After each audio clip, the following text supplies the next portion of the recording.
दानवों का राजा हिरण्यकश्यप ने अपनी भक्ति से भगवान शिव को, तुम्हारी भक्ति से मैं प्रसन्न हूँ, वर मांगो।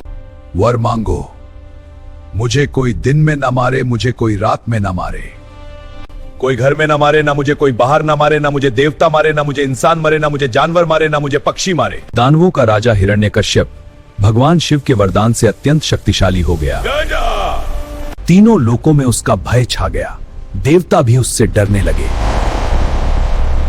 उसने राजसभा बुलाकर आदेश दिया कि अब कोई भगवान की पूजा नहीं करेगा।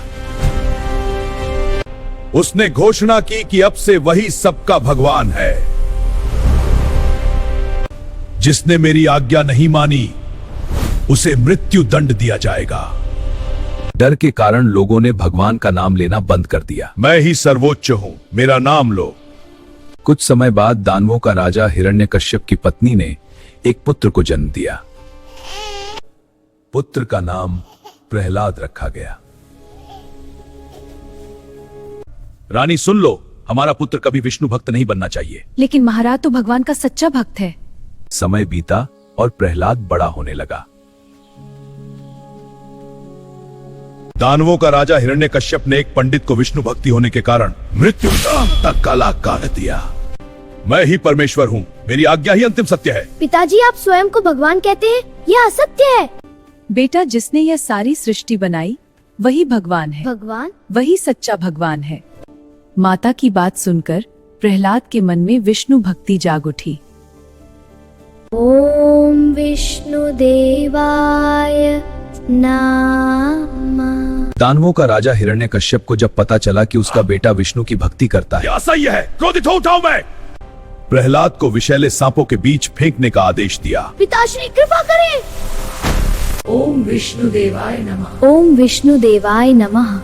ओम विष्णु देवाय नमः। ओम विष्णु, ओम विष्णु, ओम विष्णु। चमत्कार हुआ और सारे सांप फूल बन गए। ओम विष्णु। पुत्र, यह अमृत है, पी लो। नहीं पिता, यह तो जहर है। चुप, पी ले वरना। मुझे मत मारो। जहर दूध में बदल गया। जहर दूध में बदल गया। हिरण्यकश्यप ने प्रहलाद को अग्नि में डलवाया। भगवान की कृपा से अग्नि भी उसे जला न सकी। हिरण्यकश्यप की बहन होलिका आई।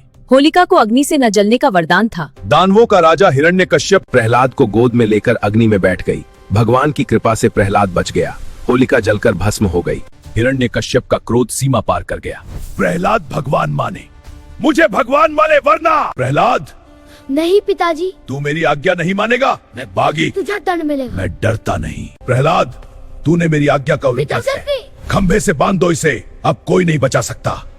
प्रहलाद ने विश्वास के साथ भगवान का स्मरण किया। उसी समय खंभा फट गया। भगवान नरसिंह प्रकट हुए। वह संध्या का समय था, न दिन न रात। तुम मुझे अंदर नहीं पकड़ सकते, लेकिन मैं तुम्हें दरवाजे की न घर के अंदर न बाहर। भगवान नरसिंह ने अपनी जांघों पर बैठाकर दानवों से फाड़ डाला।